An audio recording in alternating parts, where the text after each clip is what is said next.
বিসমিল্লাহির রহমানির রহিম। আসসালামু আলাইকুম। সবার আগে বাংলাদেশ খবরের সম্মানিত দর্শকদেরকে জানাই স্বাগতম। আমি এখন কথা বলছি বাটারা থানা 17 নং ওয়ার্ডের বিএনপির সভাপতি জনাব মিলন ভাইয়ের কাছে। জনাব মিলন, বলেন, সাধারণ জনগণ হিসেবে আপনার প্রত্যাশা কি এই সরকারের প্রতি, এবং এই সরকারের আপনি একজন অংশ?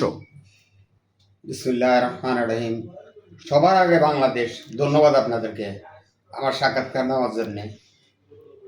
আমার প্রত্যাশায় দেশ জাতি যেভাবে সুন্দর হয়ে চলে এবং তাদের যেন কেউ কোনো রকম চাঁদাবাজি বা সন্ত্রাসী কার্যকলাপ না করে, তার চেয়ে মুক্ত রাখাই হলো সাধারণ জনগণের চাহিদা এবং আমারও চাহিদা সেটাই। মানুষের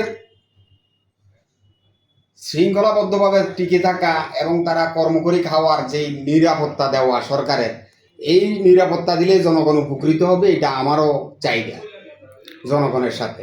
31 দফা নিয়ে আপনি একটু আপনার কাছে জানতে চাই। বিএনপির চেয়ারপারসন এবং প্রধানমন্ত্রী জনাব তারেক রহমান 31 দফা নিয়ে জনগণের কাছে তুলে ধরছে, আমরা সেটা আপনার কাছে কিছু জানতে চাই। 31 দফা তো দেশের জনগণের মুক্তির একটা সনদ আমার দৃষ্টিতে।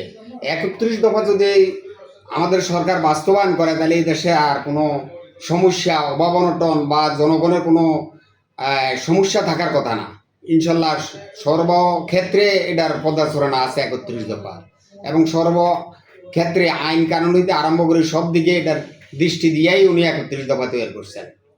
আশা করি 31 দফা বাস্তবায়ন করা মানে বাংলাদেশের জনগণের মুক্তির সনদ। ধন্যবাদ আপনাকে। ধন্যবাদ আপনাকে।